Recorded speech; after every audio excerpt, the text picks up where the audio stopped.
My name is Isadora Moncler. What I am about to share with you is a story that forever changed my understanding of family, love, and self-worth. Before we begin this journey together, I would encourage you to subscribe and give this story a like if it resonates with you. Now, let me take you back to a day that would become both an ending and a beginning in my life. On my 18th birthday, my family had promised me an unforgettable celebration.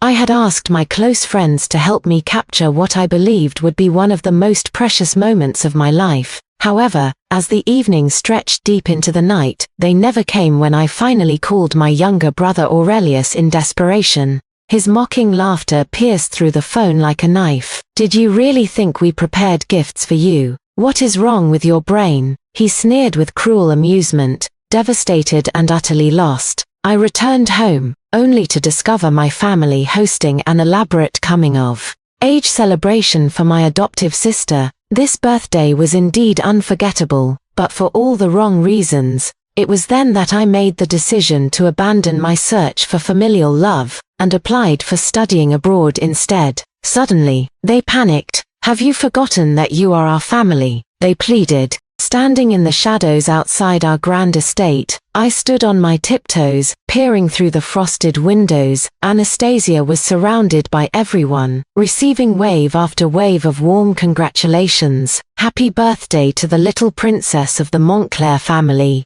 Voices called out cheerfully from within. The lights inside glowed with such warmth and brightness, creating a scene that seemed pulled from a fairy tale. I remained there, balancing on my toes with both hands gripping the cold window ledge, my fingers pressing against the accumulated snow. Through the blurred patterns of ice crystals on the glass, I watched with envious eyes as the people inside celebrated. As I continued to observe this scene of joy and belonging from which I was excluded, tears began to flow silently down my cheeks, freezing almost immediately in the bitter winter air. The truth was, I had originally been the daughter of the Moncler family's head butler. Before my mother passed away, she finally revealed the shocking truth that had shaped both our lives. In her selfish desire to provide a better life for her daughter, she had secretly switched us as infants, replacing me with the real Moncler daughter.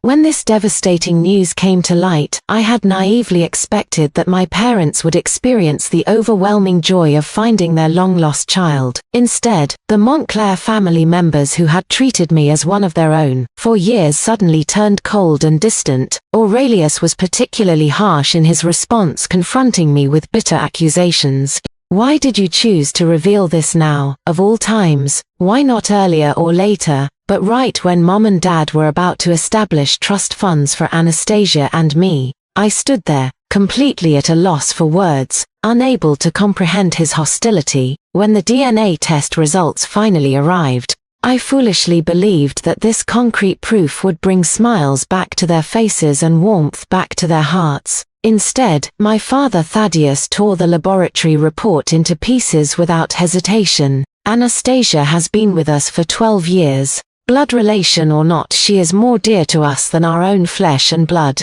Let us pretend this entire situation never happened." For 6 long years following this revelation, I had never once celebrated a birthday, while Anastasia continued to receive elaborate gifts and celebrations from our parents on each anniversary of her birth. What they seemed to either forget or deliberately ignore was that since Anastasia and I had been switched as infants, our birthdays were naturally the same day. I tried to console myself with various explanations for their neglect. Perhaps it was because I was a boarding student while Anastasia attended school as a day student, making it easier for them to remember her special day. Perhaps they were concerned that birthday celebrations might distract me from my studies. Therefore, when Aurelius informed me that our parents had prepared a surprise celebration for me at an upscale restaurant on my 18th birthday, I was filled with excitement and anticipation. I borrowed a camera from a friend and invited several of my closest companions to accompany me, hoping they could help document what I believed would finally be a moment of pure happiness and familial love. However, when we arrived at the restaurant, it was already closed for the evening, and there was no sign of my family anywhere.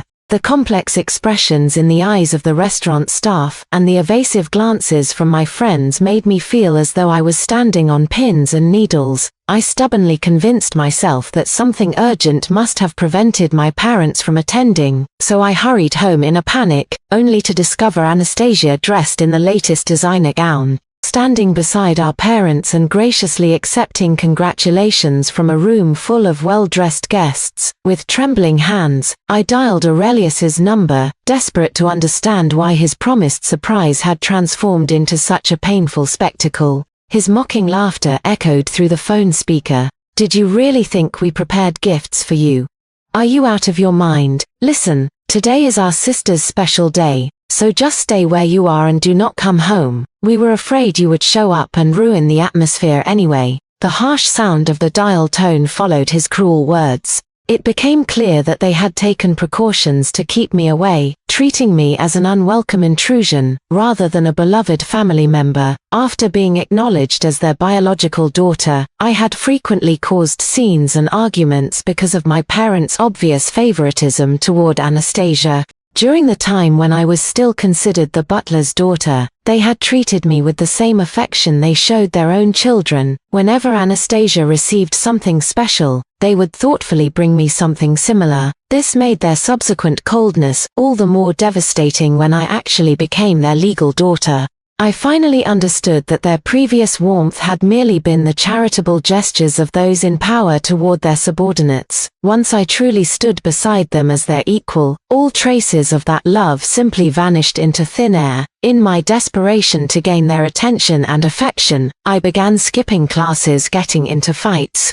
and generally misbehaving. However, each act of rebellion was met only with looks of disgust and cold indifference. "She truly is what you would expect from someone raised by the help," they would whisper among themselves. "Compared to Anastasia, she falls far short of our expectations." Following these incidents, they became even more ashamed to acknowledge our blood relationship in front of outsiders, and to avoid seeing me altogether, they arranged for me to live in the school dormitories year-round. I wiped away the tears that had frozen at the corners of my eyes, feeling their icy sting against my skin. Perhaps this was simply how things were meant to be, I thought to myself with resignation. I made my way through the bustling crowd of celebration guests and headed upstairs toward my room. Everyone's attention was focused entirely on the elegantly dressed guest of honor, and nobody paid any attention to a girl in a dirty school uniform.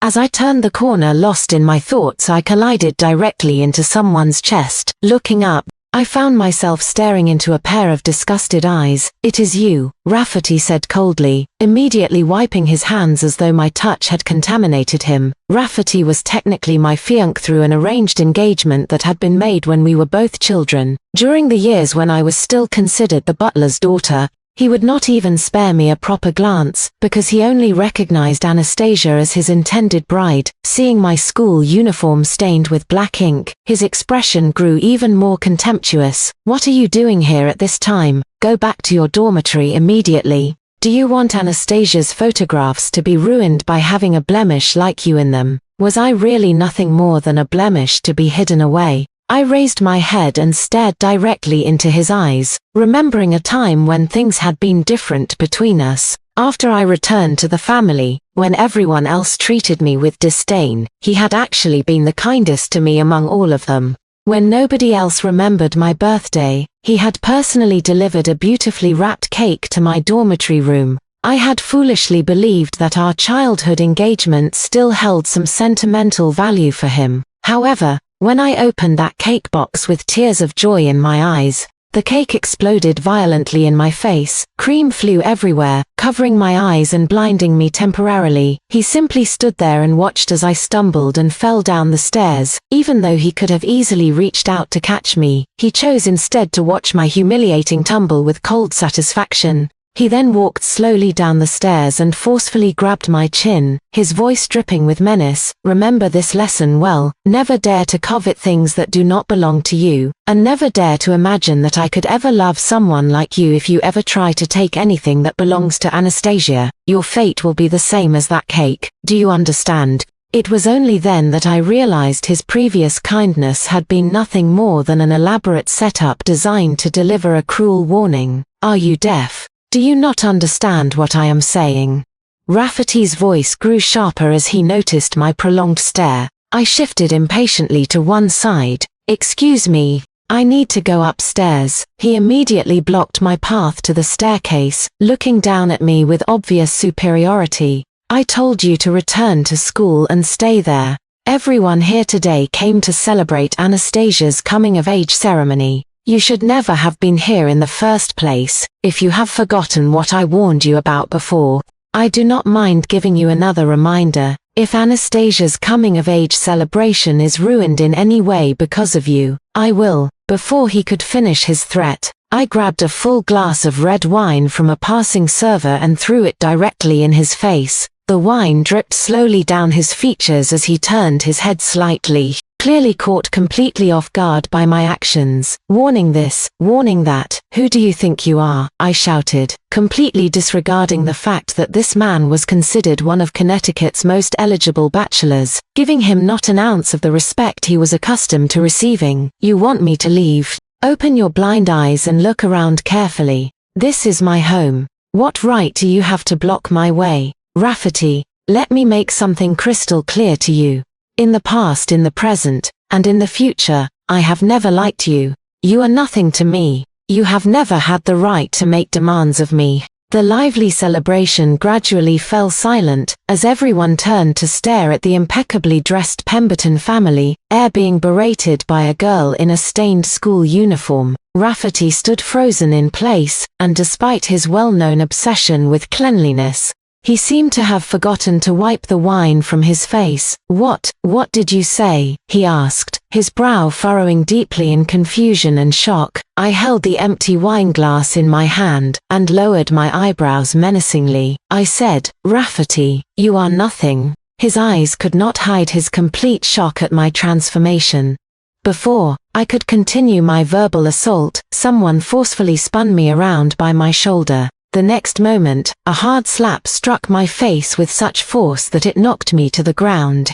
Aurelius's eyes were red with fury, as he glared down at me with unbridled anger. Our sister is taking photographs. What is wrong with you? Today is not just any ordinary birthday. It is our sister's 18th birthday coming-of-age ceremony. Have you no shame? Do you have to steal attention even on a day like this? My head snapped to one side from the force of his blow, my cheek burning with pain, and I could taste blood in my mouth with its metallic rusty flavor. It was difficult to believe that my own brother had struck me with such violence. I struggled to my feet, my voice filled with indignation. Our sister's coming-of-age ceremony, an 18th birthday. Does having a birthday give someone the right to treat others however they please? The next second, I delivered a sharp slap back across his face, my voice stern and unforgiving. Have you forgotten that today is also my 18th birthday? My furious demand echoed throughout the entire first floor, causing everyone to momentarily forget about celebrating Anastasia.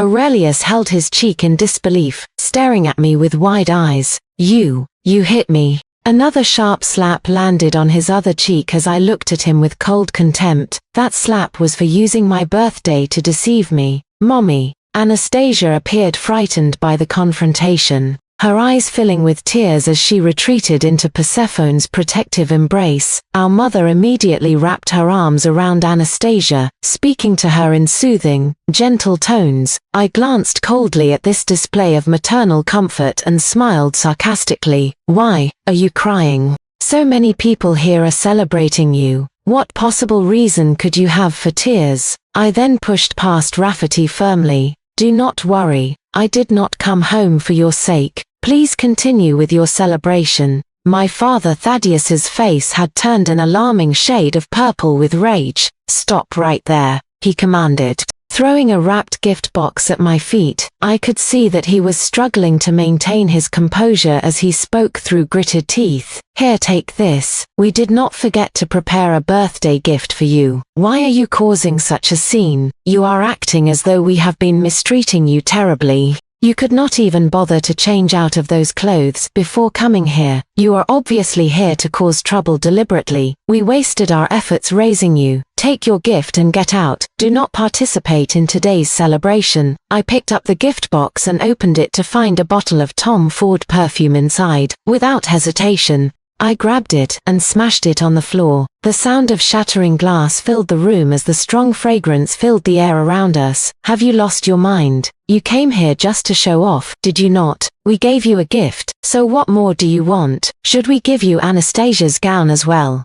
My father was beside himself with fury. I raised my chin and looked at him with cold disdain. "Do you think I cannot recognize a complimentary gift that comes with a dress purchase?" My father's expression faltered slightly, given the expensive gown Anastasia was wearing and the jewelry adorning her hands. After purchasing those items, a 50-milliliter bottle of perfume was essentially thrown in for free by the brand. Perhaps my father did not realize it, but I had seen him randomly grab this gift box from a pile of complimentary items. Several of the wealthy ladies in attendance began whispering among themselves. Although my parents were reluctant to acknowledge me publicly, people in their social circle were aware of my existence as their biological daughter, though I was kept relatively out of sight. The spectacle of the true heir being given the adopted daughter's complimentary gifts would provide enough gossip for their circle to discuss for quite some time. My father's frown deepened as I spoke with icy clarity. "Father, you have two choices. Either give me nothing at all, just like you have done in the past, or do not insult me by giving me Anastasia's leftover gifts. Do you think I will be grateful for whatever scraps you throw my way? Forget it. Dad, you might as well pretend you never had a daughter like me." My father pointed at me with trembling fury. "Who gave you permission to speak to your father in such a manner?" I replied with equal vehemence. "You give your biological daughter complimentary gifts, and you have the audacity to call yourself my father." He stood there with his mouth agape, unable to respond, and I turned away without another glance and headed upstairs. My bedroom was located next to the attic, a space barely 10 square meters, that the family had hastily converted for my use after my return. Right next to it was Anastasia's room dedicated entirely to her stuffed animal collection, and beyond that was another room solely for storing her gowns and jewelry. I wiped away my tears and pulled out my diary, reading through the painful progression of my hopes and disappointments. "Mom and Dad do not seem to like me very much, but I understand. Having a new child suddenly appear must be an adjustment for everyone. As long as I behave well and listen carefully, they will accept me eventually." Mom and Dad took Anastasia and Aurelius on vacation, but somehow forgot to include me and left me at home alone. Anastasia got 3rd place on her test, and everyone in the family is celebrating her achievement, but I got 1st place. Why is no one congratulating me? It seems that no matter how well I perform, they will never pay attention to me. I have noticed that teachers and parents seem to spend a lot of time disciplining bad children. If I became a bad child, would Mom and Dad finally pay attention to me too? They said I am exactly what you would expect from someone raised by the help, but I became this way entirely because of how they treated me, did they not? Aurelius told me that Mom and Dad prepared a surprise for me today because it is my 18th birthday. I am so happy. Page after page of my diary revealed the gradual erosion of hope and the painful realization of my place in this family. A tear dropped onto the final entry as I wiped my eyes and wrote on a fresh page, "Accepting that your parents do not love you as much as you hoped is the first step toward growing up." The sounds of renewed celebration drifted up from downstairs, filled with laughter and music. I put on my headphones and sent a message to my homeroom teacher, Mrs. Peterson. "May I apply for that Ivy Foundation Charitable Education Scholarship Program?" Within minutes, Mrs. Peterson replied enthusiastically, "Of course you can. Have you finally decided? With your grades you will definitely pass the evaluation." I hesitated for a moment before typing back, "If I am accepted, will they really cover all the expenses for studying abroad?" "Absolutely. And you will also receive a substantial scholarship stipend." My excitement grew as I responded, "I want to apply, Mrs. Peterson." Rather than remain in a home where I would never be truly accepted, I decided it was time to venture out and create my own path in the world. The next morning, I woke up later than usual, feeling somewhat groggy and disoriented. My hasty departure the previous evening in nothing but a thin school uniform had left me with a slight cold. Sneezing repeatedly, I made my way downstairs to find Linda, our housekeeper, already clearing the breakfast table. When she saw me, she paused with a look of surprise before offering an apologetic smile. "I am so sorry, miss, I forgot to prepare breakfast for you. I am accustomed to making meals for only 4 people, and I did not think to include you when you arrived." I managed a wry smile. 6 years. And you still have not adjusted to having another person in the house. Linda looked uncomfortable at my observation. "Do not worry about her. She woke up late, so whose fault is that? If she wants to go hungry, let her go hungry," my mother Persephone said coldly, barely glancing in my direction. Then she turned to Anastasia with the warm nurturing expression that only a loving mother could possess. Where would Anastasia like to go with her friends today? Anastasia's face lit up with bright anticipation and hope. "I want to go to the Maldives, and Bali, the Aegean Sea, may I please?" My father chuckled with obvious delight, his eyes crinkling with affection. "Of course you may. This is our Anastasia's first trip without parental supervision now that she has come of age. This is a milestone of growing up, so you can go wherever your heart desires, have fun with your friends and come back when you are ready." "Thank you, Daddy," Anastasia exclaimed with joy. She snuggled into our father's arms affectionately, but her eyes caught mine with a mocking smile that seemed to say, "See, what difference does being the real daughter make? You still cannot compete with me." I chose to ignore her taunting expression. As my cold was making my nose run and my glasses were fogging up from my watery eyes, I desperately needed cold medicine. My mother frowned with irritation. "Why are you crying now?" I turned toward the kitchen to find medication. "I am not crying. Mommy, is Isadora angry with me?" Anastasia nestled closer to our mother, her eyebrows furrowing with feigned concern. I noticed she did not seem very happy yesterday, and after all, Isadora is Mom and Dad's daughter. If Isadora is angry with me, then maybe I should. "What are you talking about, sweetheart?" My mother pulled her closer.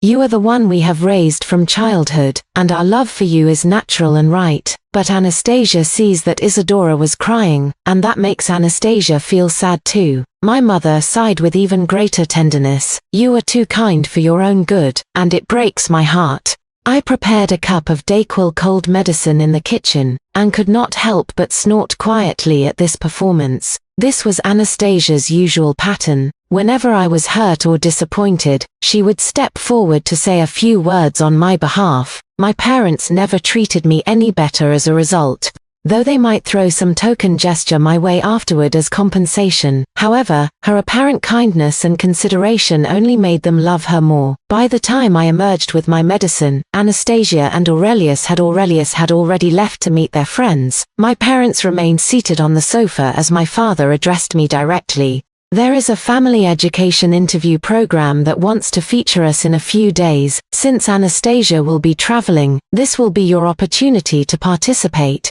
I knew this was their token gesture of compensation. In the past I would have seen this as evidence that my parents were beginning to love me, and I would have eagerly agreed to participate. However, now I simply sipped my cold medicine and replied, "No thank you, I am not available." My father frowned with confusion. "What could you possibly have going on? An exam? It is only one day. With your academic level, does it really matter whether you take the test or not? This is a parent-child education interview, and a child must be present." They had no idea of my actual academic performance. In my efforts to gain their attention, I had skipped classes, gotten into fights, and generally misbehaved, but my grades had actually remained quite good. However, they had automatically categorized me as a problem child. I finished my medicine in one gulp and placed the empty cup on the table. "No thank you. This exam is quite important to me. Isadora, There are limits to how long you can remain angry, my mother said with growing displeasure. You caused enough of a scene yesterday. Do not let your anger go on indefinitely.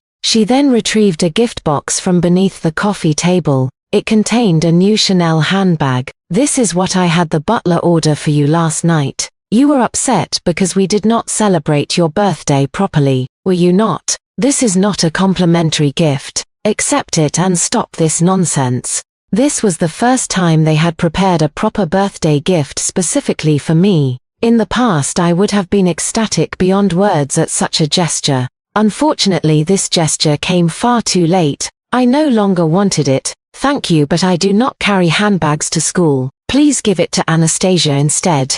My parents exchanged startled glances. After all, I had always been grateful for whatever they gave me, even their casual handouts, treating these gestures as proof of their love. However, now I simply grabbed my backpack and headed toward the door without even looking at their gift. Stop, my mother called angrily. Are you going to continue this forever? We gave you a gift, but you are still not satisfied, are you? I turned back to face them. I am not angry. I simply do not want it anymore.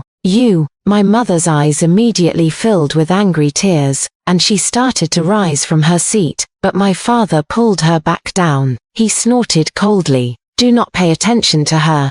She will be begging us to let her appear on the show soon enough. I did not respond and continued toward the school bus. I quickly understood what my father meant by that comment. My credit card had been frozen. When I tried to add money to my meal card, I discovered that my account had been suspended. Standing at the payment machine, I actually found myself laughing out loud. Anastasia's single gown cost tens of thousands of dollars, yet he felt the need to freeze my $300 monthly allowance. However, if he thought this method would make me surrender, he was seriously mistaken. I went to find my homeroom teacher. She had watched me transform from a straight A student into a girl who skipped classes and got into fights. She understood why I had changed, and I was willing to approach her because she was the only teacher who would not simply call my parents to resolve problems. Recently, someone has been looking for a tutor for their child. I asked about it, and if you need money, they are willing to advance the tutoring fees. Would you be interested? The opportunity to receive advance payment for tutoring was something I could not pass up. I will do it. However, I never expected that the student would be my desk partner, the notorious playboy of our entire school, Octavius. Well, is the bookworm no longer playing gang leader? Octavius casually propped his feet up on his desk, completely dismissive of my presence. I took a deep breath. For the sake of money, I would endure this. I slammed a test paper onto his desk. With these grades, you cannot even get into community college. Look at this problem here. It is completely straightforward. Someone called out to Octavius, "Come play basketball." On my way, I quickly grabbed his arm. "Your parents said I should tutor you during breaks. You are not allowed to go." He pulled his arm away dismissively. "Just tell them you tutored me. My own parents cannot control me, so what makes you think you can? Do not worry. I will not tell them you skipped out on teaching." With that, he spun a basketball skillfully on his finger and walked out with his friends. I slammed my hand on the desk in frustration.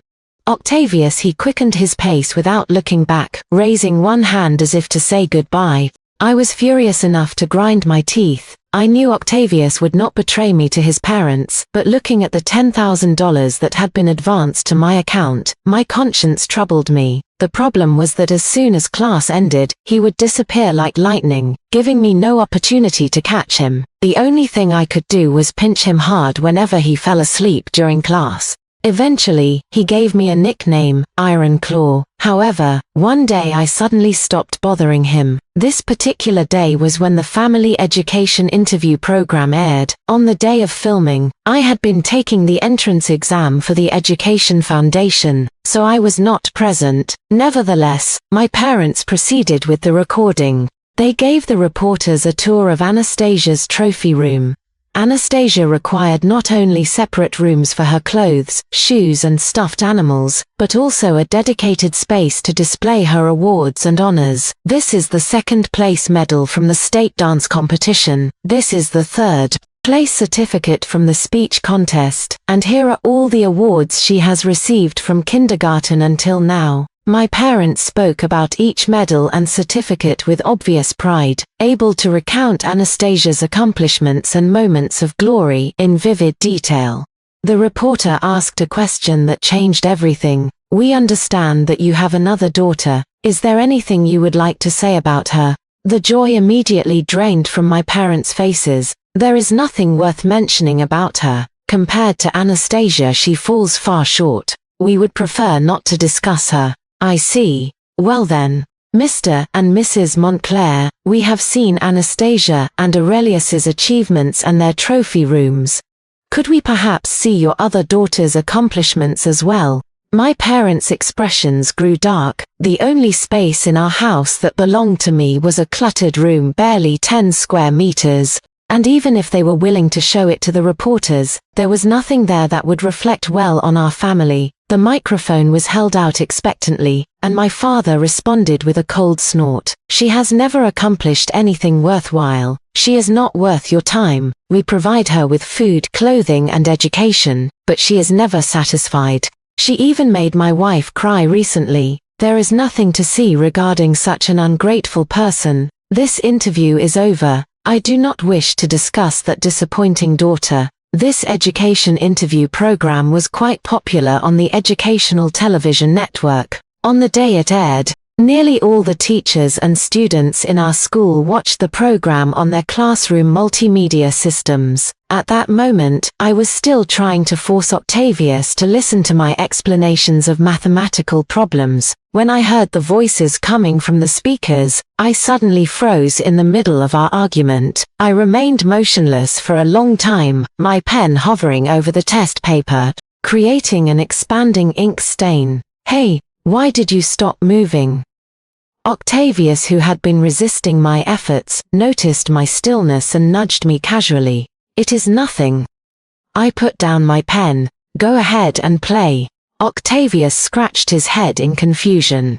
Previously, I had used every possible method to prevent him from leaving to play, driven by my sense of responsibility. Now that I was giving him permission to leave, he seemed reluctant to move. His friends called out to him, "Come on, we already saved a spot on the court." He glanced at me uncertainly. "Go ahead, I will not supervise you today." I kept my head down. As soon as I spoke those words, a tear dropped onto the desk surface. I quickly wiped it away and turned my head so he could not see my face. "I am not going." He declined his friend's invitation and sat back down. I propped my chin on my hand, making sure he could not see my expression uncharacteristically. This boy, who usually had trouble sitting still, remained quietly in his seat without saying a word. After a while, he actually picked up the test paper I had been working on and began writing diligently. He had no idea how hard I was trying not to laugh. Hurt? No,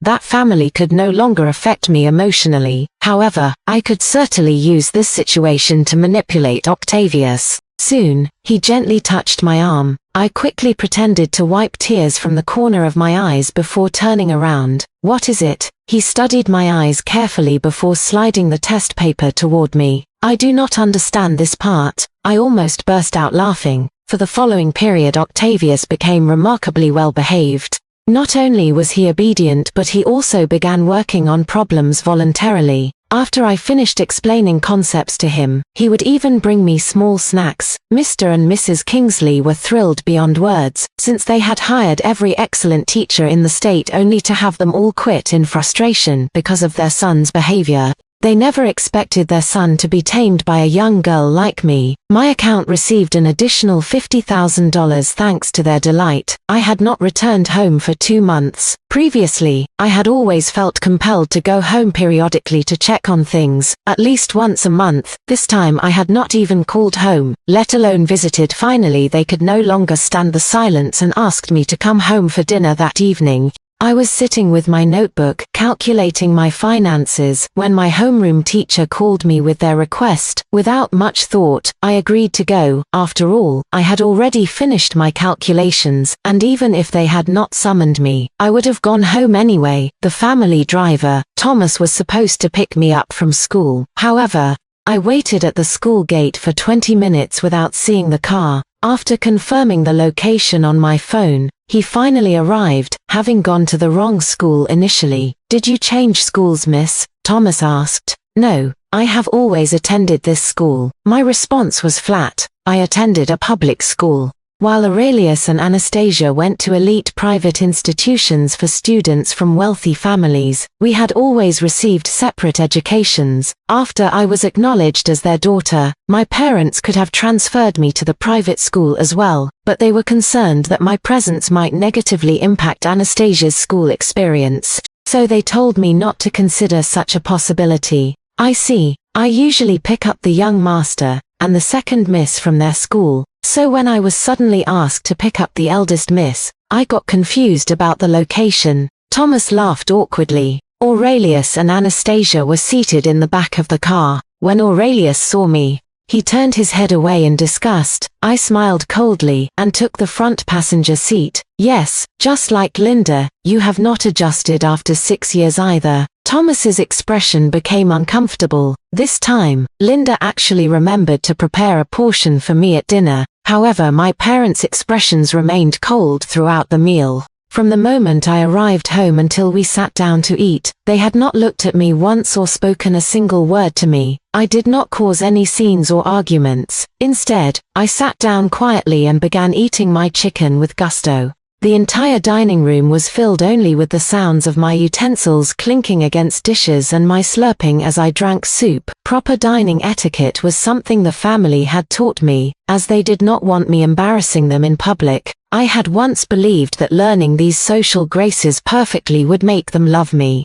Later, I realized that no matter how refined or accomplished I became, they would never spare me a second glance. Therefore, in this house, I gave them no face whatsoever, focusing solely on enjoying my meal. "You are eating so messily. Have you not been eating well these past 2 months?" my father asked coldly. I paused, realizing he was indirectly referring to the fact that he had frozen my credit card. "I have been eating fine. Why do you ask?" I took another sip of soup. "Do you realize your mistake now?" I looked up at him.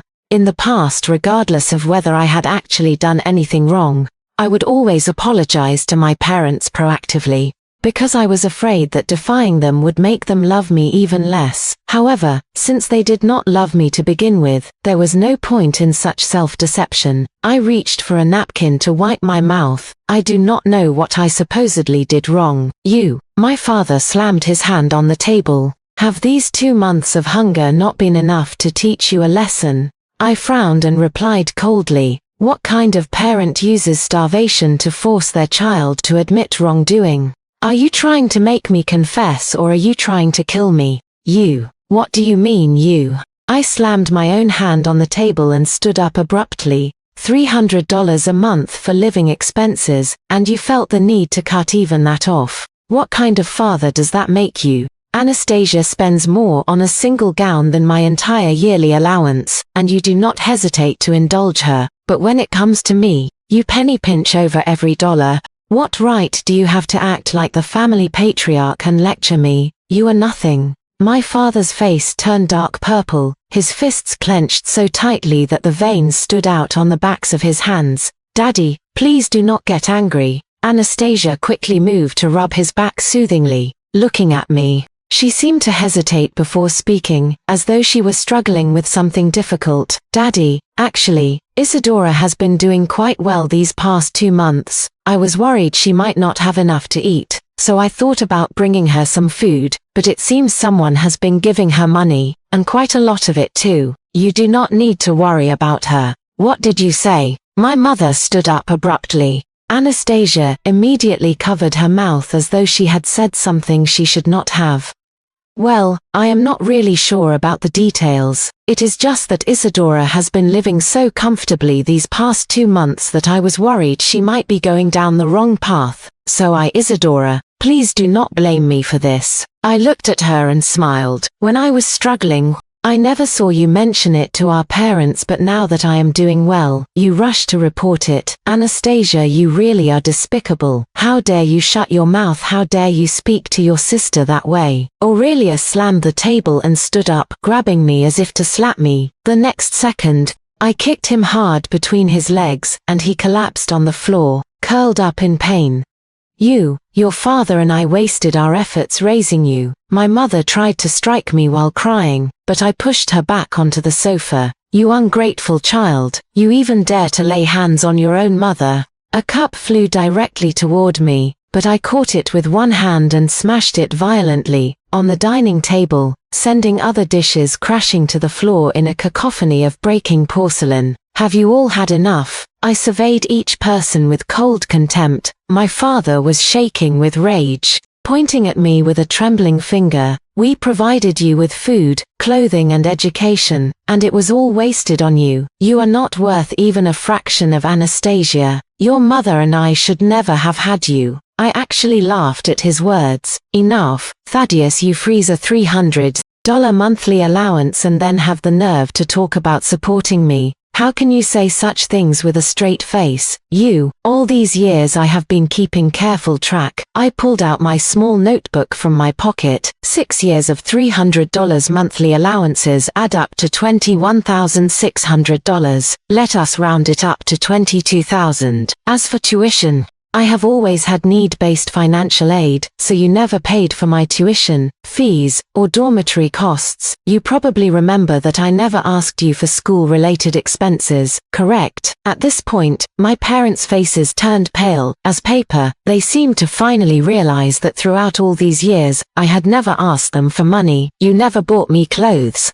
I wore school uniforms and hand-me-downs from classmates. I do not owe you anything there. As for food, since you did not like me coming home, and when I did come home, you usually did not prepare meals for me, I often ate instant noodles. In 6 years I ate at home perhaps 70 times plus the cold medicine I took when I was sick recently. $1,500 should more than cover my food costs. My mother bit her lip. Isadora, please stop calculating. But I ignored her and continued. Let us say I rented that little broken room upstairs from you. 6 years of rent at $30,000, which is reasonable since I also cleaned and maintained the house. Including time costs calculated at 4% compound interest, $70,000 should cover everything. I pulled out a bank card and slapped it on the table. This contains the money I earned tutoring my desk partner. Consider it repayment for your kindness in raising me. The password is 6 zeros. My father collapsed weakly into his chair, staring at the card in shock. He must have realized that the total amount the family had invested in me over 6 years was less than the cost of Anastasia's single coming-of-age celebration.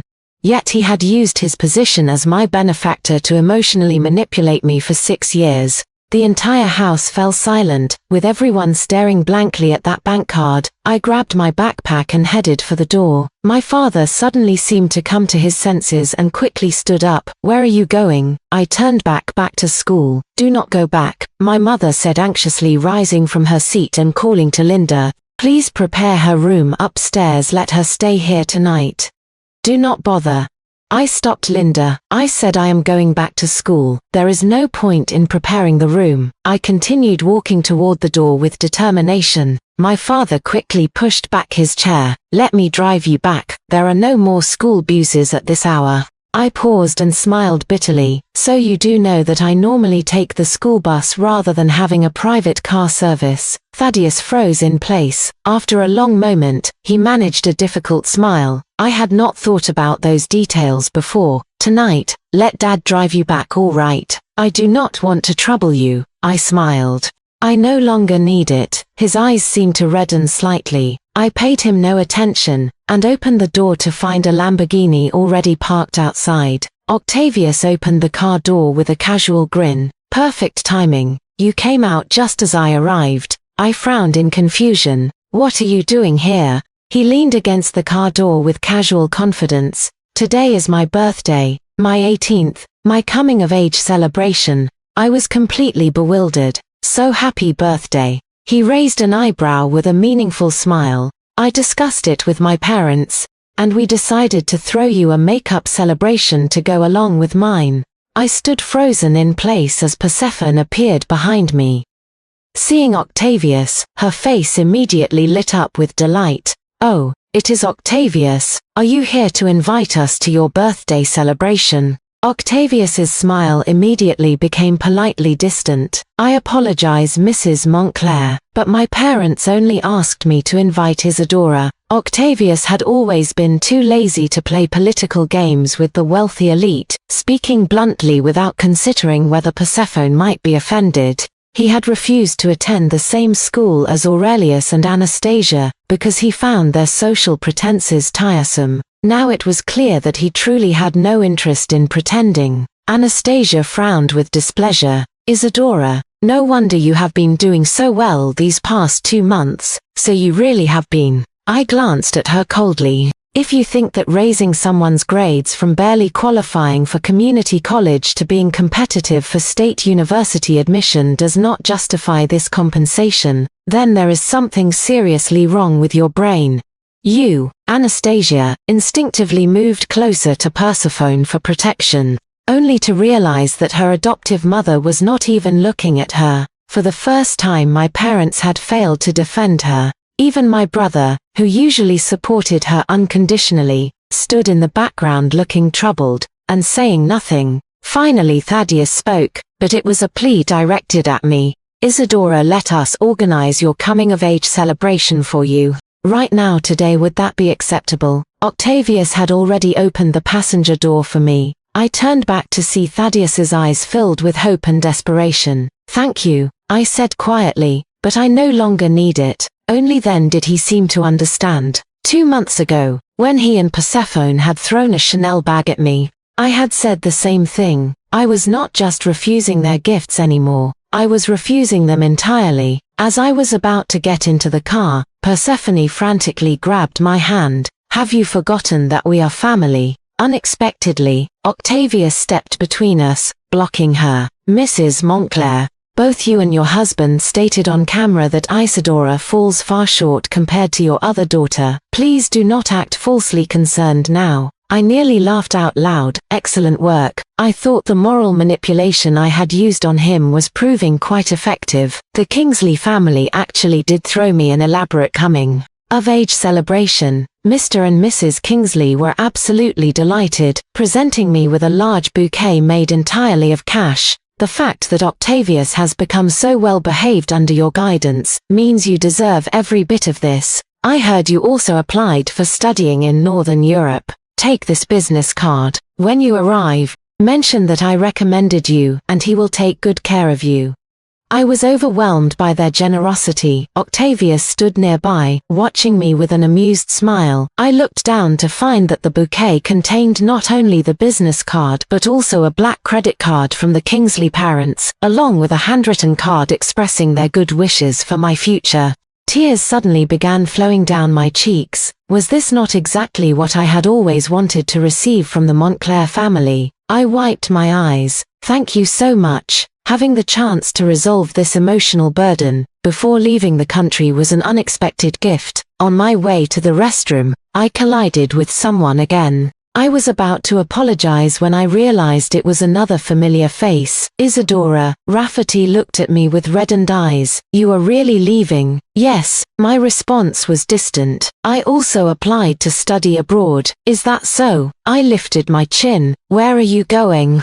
"I will immediately withdraw my application from that region." "Isadora." I had never seen such a wounded expression on such an arrogant face. Someone approached and pulled me away. "Stop thinking about her. You already have a fiancé. Should I tell Anastasia about this?" Octavius's eyes narrowed dangerously. Rafferty looked at me with desperate urgency. "That is not true. My childhood engagement was originally with Rafferty." Octavius's expression suddenly turned serious. "I advise you not to covet what does not belong to you." Rafferty froze completely many years ago. He had grabbed my chin in exactly this manner and issued a similar warning to me. I turned away without even sparing him a backward glance. "Octavius, let us go." "Isadora." Rafferty's voice actually carried a note of tears, but he was forced to retreat by Octavius's intimidating stare. On the day of my departure, the entire Montclair family came to see me off, with the notable exception of Anastasia. Isadora, we sent Anastasia away. From now on you will be the only daughter of the Montclair family. Is that acceptable? Persephone looked at me with hopeful expectation. I shook my head. There is no need for that. I will not be returning to the Montclair family anyway. Isadora, I know you still resent us, and we understand completely. Please take this card. Thaddeus extended a black credit card toward me. Take it with you so you can live more comfortably abroad. I glanced at it dismissively. Thank you, but I do not want it. Both of them immediately teared up. But it is such a long journey, you will certainly need money. The Education Foundation provides stipends, and my payment for tutoring Octavius is enough to cover my expenses for 3 years. Besides, I manage to live well on $300 a month. Why should you worry, Isadora? Persephone began crying outright. Mommy was wrong. Thaddeus's eyes also grew redder. I turned toward the departure gate. Thank you for bringing me into this world. Perhaps we will meet again if fate allows it. If not, then this is goodbye forever. Sister. Aurelius suddenly grabbed my arm. I was startled. This was the first time in 6 years that he had called me sister. Sister, his eyes filled with moisture. What do I need to do for you to forgive me? I looked toward the horizon and sighed. I am no longer a member of the Montclair family. You do not need to worry about these things anymore. Sister, he tried to say something more, but I firmly pulled my hand away. When I needed them, they had been stingy with even the smallest kindness. Now that I no longer needed them, their offerings were even more meaningless. Before boarding the plane, Octavius smiled at me warmly. I will come to visit you. I smiled back. I will be waiting for you. He suddenly took my hand, and this usually confident young man seemed uncharacteristically shy. So, what do you think of me? I was startled then smiled mischievously. Come see me this year, and I will tell you then. As I walked away, he suddenly called out loudly, Isadora, wait for me. I turned around and smiled at him through the crowd of travelers. I will wait for you. And so my story comes to an end, dear listeners. Sometimes the greatest gift we can give ourselves is the courage to walk away from those who cannot see our worth, and to embrace those who celebrate our value. Thank you for joining me on this journey of discovering that true family is not always the one we are born into, but sometimes the one we choose for ourselves. That is the story for today. Hope you enjoyed this incredible tale. Share your thoughts in the comments below. I'd love to hear from you. Subscribe for more captivating stories like this, and don't forget to like and share this video. Thank you for being here. See you next time.